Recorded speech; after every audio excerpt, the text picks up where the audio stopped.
우울증을 둘러싼 낙인과 침묵의 문화. 많은 환자들은 우울증을 개인적 실패의 신호로 여기는 경우가 많다. 만약 우울증이 순수하게 정신적인 것이라면, 순전히 마음속의 일이라면, 단순히 느끼거나 생각하거나 행동하는 방식의 차이일 뿐이라면, 내가 하는 생각이나 결정 같은 정신적인 다른 현상들이 내 책임인 것처럼 우울증도 내 책임이 아니겠는가. 우울증에 걸린 것에 대해 자신이 비난받아 마땅하다고 자신의 잘못이라고 느끼는 것이 우울증 환자들의 공통 경험 중 하나이다. 임상심리학자들은 이를 인지편향이라고 본다.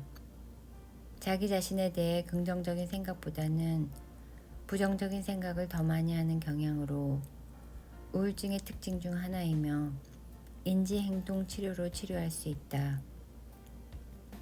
그러므로 정도의 차이는 있지만 자신의 자아감에 대한 심리적 공격과 자살 같은 자기 신체에 대한 공격은 수많은 우울증 환자의 경험에서 중심적이고도 심각한 부분을 차지한다.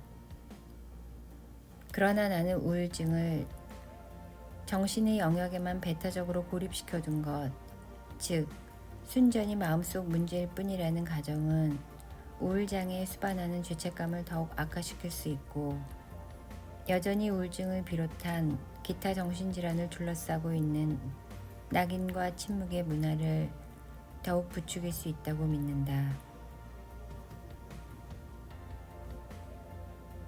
만약 내 팔이 부러졌다면 최소한 나는 주변 사람들의 동정과 응원에 기댈 수 있다.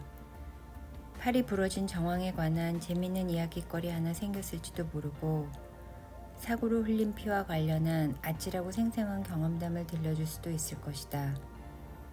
대체로 사람들은 기꺼이 그 이야기에 귀를 기울이며 동정을 표하고 다들은 뒤에는 자신이 겪었던 무용담을 들려주기도 할 것이며 자신이 아는 의학적 충고도 나눠줄 것이다. 그러나 만약 금이 간 게 내 마음이라면 나는 이런 것들 중 무엇에도 의지할 수 없다.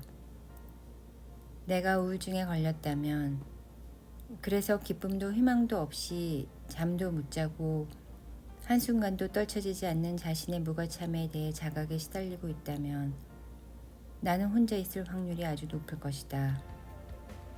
사람들과 함께 외식을 하며 내 절망에 관한 다듬어지지 않은 거친 독백을 늘어놓지도 않을 테고 사람들은 내가 정신과 진료실에서 겪은 웃긴 이야기를 재밌게 듣지도 않을 것이며 자신의 비슷한 경험담을 들려주려고 열성을 부리지도 않을 것이다.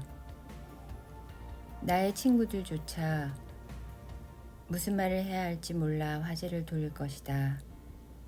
내가 직장인이라면 아마도 나는 고용주가 내 인사기록에 우울증이라는 단어를 써놓지 않기를 바랄 것이다.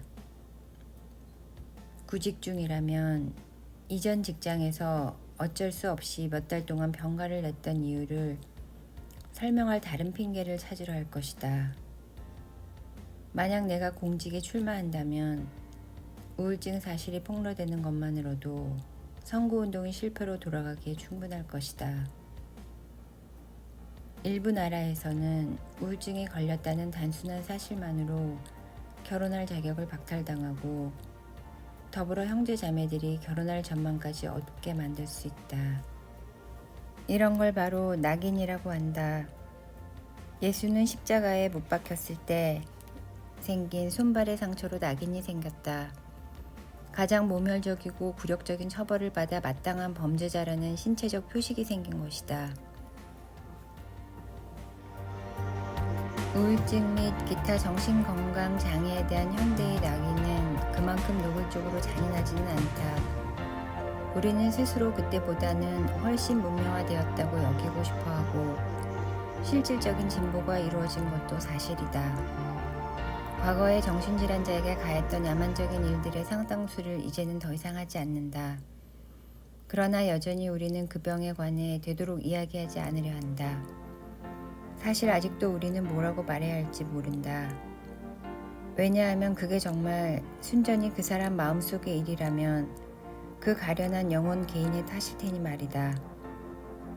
21세기에는 신체적 상해나 야만적 처우처럼 환자들에게 가하는 행위가 아니라 행동하지 않고 말하지 않는 것으로 우울증이 낙인을 찍는다. 우울증 환자들의 경험을 일상 대화에서 배제하고 그들이 스스로 회복하도록 혼자서 우울증을 해결하고 자신을 추스르게 내버려 두었다가 마음 정리가 다 끝난 다음에야 우리에게 돌아오도록 함으로써 사실상 우리는 그들을 격리하고 있다. 우울증을 마음의 영역에 격리해두는 행위가 그 문제를 초래한 잘못이 어느 정도 그 사람 본인에게 있음을 암시한다면 해결책을 찾는 것 역시 어느 정도 그 개인의 책임이라는 뜻이다. 집이나 직장에서 잡담처럼 말하기에는 너무 수치스러운 일로 여겨질 수도 있다. 하지만 우리는 환자가 어떤 식으로든 이야기를 하는 것이 자신의 감정이 어디서 비롯했는지 이해하고 자신이 어쩌다 우울증에 걸렸으며 우울증이 자신에게 무엇을 의미하는지 스스로 납득하기 위해 꼭 필요한 일일 거라고 여긴다.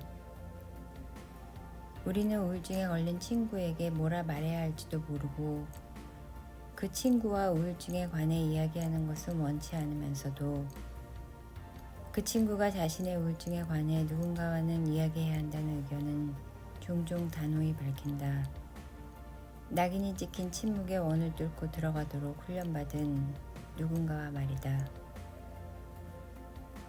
오늘날 영국 국민건강서비스에서 우울증 치료를 받으려 하는 환자가 프로이트의 계보를 잇는 전통적인 정신분석을 받게 될 가능성은 별로 없다.